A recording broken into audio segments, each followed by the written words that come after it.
The hearing will come to order, and good afternoon to everyone. Today and this week, the world remembers the dream that was and is Tiananmen Square protests of 1989, and deeply honors the sacrifice endured by an extraordinary brave group of pro-democracy Chinese women and men who dared to demand fundamental human rights for all of China and for all Chinese. 24 years ago today, the world watched in awe and wonder as hundreds of thousands of mostly young people peacefully petitioned the Chinese government to reform and to democratize. China seemed to be the next impending triumph for freedom and democracy, especially after the collapse of the dictatorships in the Soviet Union and among the Warsaw Pact nations. But when the People's Liberation Army poured into and around the square on June 3rd, the wonder of Tiananmen turned to shock and tears, fear, and a sense of helplessness. On June 3rd and 4th, and for days, weeks, and years, right up until today, the Chinese dictatorship delivered a barbaric response: mass murder, torture, incarceration, the systematic suppression of fundamental human rights, and cover-up. The Chinese government not only continues to inflict unspeakable pain and suffering on its own people, but the cover-up of the Tiananmen Square massacre is without precedent in modern history. Even though journalists and live television and radio documented the massacre, the Chinese Communist Party line continues today to deny, obfuscate, and to threaten anyone who deviates from that line. In December of 1996, General Chu Hetian, the operational commander who ordered the murder of the Tiananmen protesters, visited Washington, D.C. as the Chinese defense minister. See, he had gotten a promotion. Minister Chu was welcomed by President Clinton at the White House with full military honors, including a 19-gun salute, a bizarre spectacle that I and others on both sides of the aisle strongly protested. Why do I bring this up? Minister Chu addressed the Army War College on that trip, and in answer to a question said, "Not a single person lost his life in Tiananmen Square," close quote, and claimed that the People's Liberation Army did nothing more violent than the pushing of people during the 1989 protests. Imagine that. Not a single person lost his or her life. Are you kidding? The big lie, that big lie, and countless others like it, is the Chinese Communist Party line. As chair of the Foreign Affairs Human Rights Committee at the time, I put together an emergency hearing within a couple of days on December 18th of 1996 with witnesses who were there on the square, including Dr. Yang, a leader and survivor of the massacre, and including Time Magazine Bureau Chief Dr. David Aikman, two of today's witnesses. We also invited Minister Chu Hetian, or anyone else from the Chinese embassy who might want to come and give an account. He and they refused. I guess Minister Chu thought he was back in Beijing, where the big lie is king, and no one ever dares to do a fact check.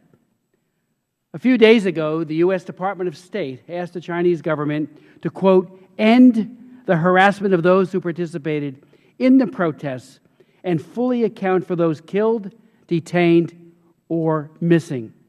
The response? The Chinese Foreign Ministry acrimoniously said that the U.S. should, quote, stop interfering in China's internal affairs so as not to sabotage U.S.-China relations. Sabotage Sino-American relations because our side requests an end to harassment, because we request an accounting? Sounds to me like they have much to hide. President Obama, as we know, is scheduled to meet with Chinese President Xi Jinping on Friday and Saturday to discuss security and economic issues. A robust discussion of human rights abuses in China must be on the agenda, and not in a superfluous or superficial way. It is time to get serious about China's flagrant abuse. The Chinese government's appalling record begs the question, even for the topic that's at hand: can a government that crushes the rights and freedoms of its own people be trusted on trade and on security issues? China today is the torture capital of the world, and victims include religious believers, ethnic minorities, human rights defenders like Chen Guangzhen and Gao Zhejiang, and political dissidents. Hundreds of millions of women have been forced to abort their precious babies pursuant to the draconian one-child policy, which has led to gendercide, the violent extermination of unborn girls simply because they are girls. The slaughter of the girl child in China is not only a massive gender crime, but it's a security issue as well. A witness of one of my earlier hearings, Valerie Hudson, author of a book called Bare Branches, testified that the gender imbalance will lead, inevitably will lead, to instability and chaos, and as she posited, even war. She quotes that the one-child policy has not enhanced China's security, but demonstrably weakened it. The abnormal sex ratio of China does not bode well for its future, and notes that Nick Eberstadt has famously phrased, "What are the consequences for a society that has chosen to become simultaneously both more gray and more male?" I hope policymakers both here in Washington and elsewhere pay close attention to our witnesses, because Tiananmen Square and the massacre that flowed there was a tipping point, and the lessons learned and employed ever since by the Chinese government require much better understanding and due diligence on our part and a more effective response on our part. We still don't get it. What happened post-Tiananmen Square? One of our witnesses, Dr. Yang, will testify that soon after Tiananmen, the Communist Party embraced the ubiquitous code of corruption to enrich the elite at the expense of the general public, believing that, as he says in his testimony, economic growth means everything to the survival and the sustainability of the dictatorship. All of this, as he says, was made possible thanks to the Tiananmen Square massacre and the political terror that was imposed on the country in the years following.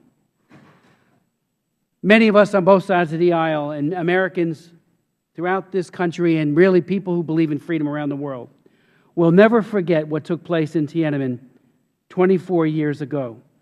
The struggle for freedom in China continues. Someday, the people of China will enjoy all of their God-given rights, and a nation of free Chinese women and men will someday honor and applaud and thank the heroes of Tiananmen and all those who sacrificed so much and for so long for freedom. I'd like to now yield to my friend and colleague, Ms. Bass, for any opening comments. Mr.